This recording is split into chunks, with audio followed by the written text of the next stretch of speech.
Hello, Janet here from her kitchen in sunny Worcestershire, and today I am using up some green tomatoes. I have made tomato soup with some of the ripe tomatoes. I've also roasted some tomatoes and frozen those ready to go into bolognese, chilies, soups and stews in the autumn. But I have a number of tomatoes that I don't think are going to ripen up particularly well.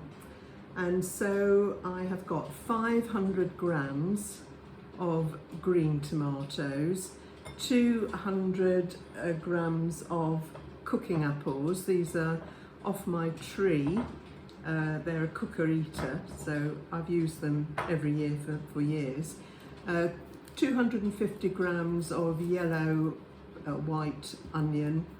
I've got 150 grams of soft brown sugar, 75 grams of sultanas, and then to the mixture I'm going to add half a teaspoon of ground ginger, half a teaspoon of cumin seed, and a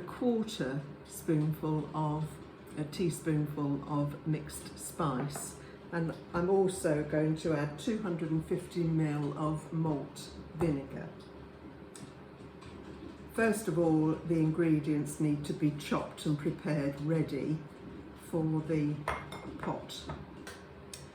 I've prepared all the vegetables, so we've got 500 grams of greenish tomatoes finely chopped, 200 grams of cooking apples, 250 grams of large yellow onion, and those are going into, it's a plastic about 3 litre container that I use in my microwave.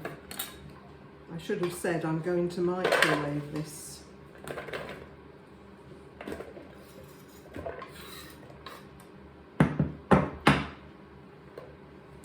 It's traditional normally to do this on the hob and cook for an hour and a half or two, but I've found that I can do it in the microwave quite successfully. So onions, green tomatoes, chopped apples, sultanas, and then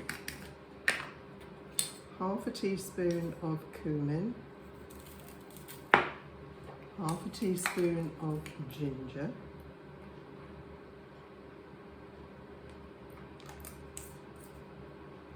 and a quarter teaspoon of mixed spice.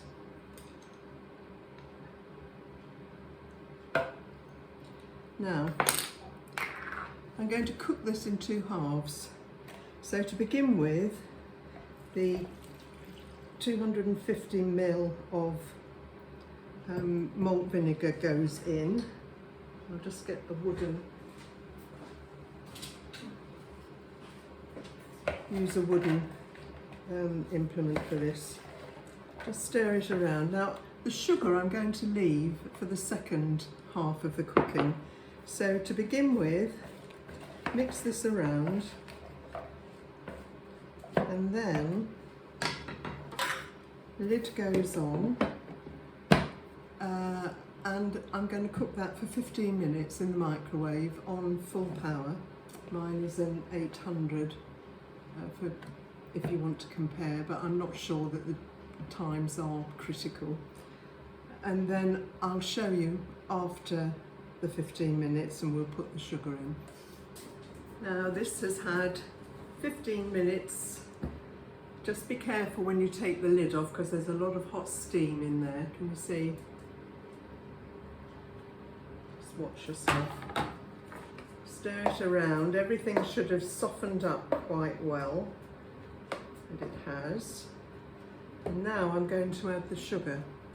I'm doing this because this is how I usually do my recipe with my sweet apple chutney. The sugar seems to soften it up even more, but I think it's better to let the veg cook a little bit on their own. So now I've mixed in, and when I put it back, I'm going to put it back without the lid on so that some of the liquid escapes. It'll allow the mixture to thicken up. So another at least 15 minutes. While the mixture is cooking for the second 15 minutes, I'm preparing the jars. I always use old jam jars. I've got a couple of nice big gherkin ones here and 2 small ones, which I hope is going to take all the mixture. I've washed them out in soapy water, given them a good rinse. Now I've turned them upside down on baking paper and I'm going to put them in the oven for 10 to 15 minutes on 150 degrees. That will sterilise them, and meanwhile the lids are going in and going to be boiled for the same amount of time so that they come out roughly when the mixture is ready. Now this has been cooking for 30 minutes now, 15 without the sugar, 15 with, and it's still very, very wet. So I'm going to put it in for another 10 minutes to get rid of some of the liquid. And I don't know whether you can see, but I've pulled my microwave out from the corner because you want the liquid to be able to get out into the atmosphere, out of the microwave, and this will thicken up. So 10 more minutes.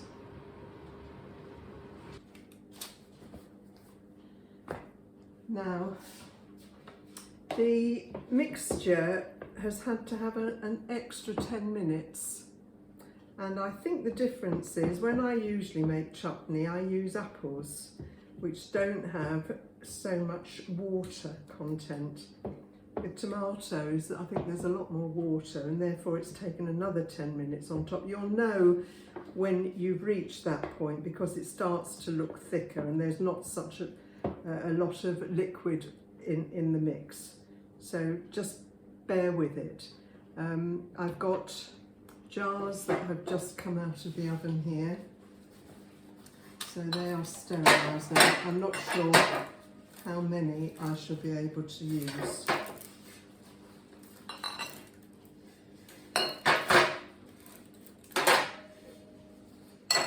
So, this is a very useful tool. My mother bought this for me when I started making chutney, and it's a funnel which works really well. So just ladle in the mixture. I don't think there's as much here as I kind of hoped for. So I think it's going to be a smaller jar to go with this.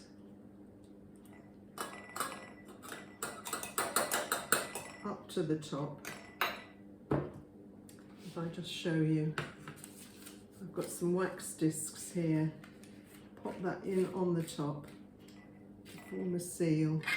The lid goes on. Don't tighten it yet, just gently place it. And when it's cooled down, that's when you tighten it fully.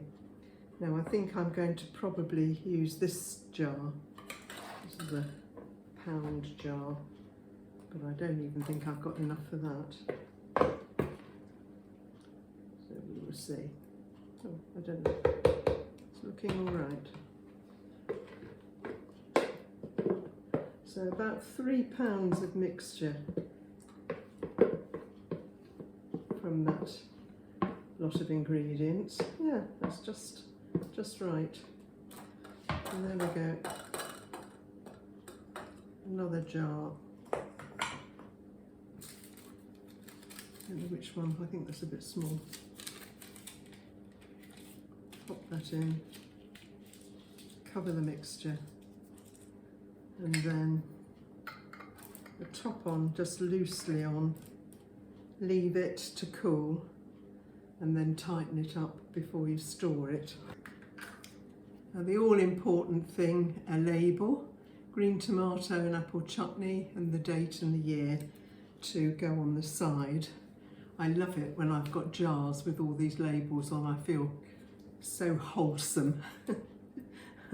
And these will keep for several years like this. So here we have it, about 3 pounds of green tomato and apple chutney, cooling down, and then will go into my store cupboard until I'm ready to use it. I will put all the ingredients and the method in the description below for anybody that might want to use it, but there are lots of recipes around with slightly different ingredients to give you different flavours, so try, see what they turn out like. Until the next time, bye for now.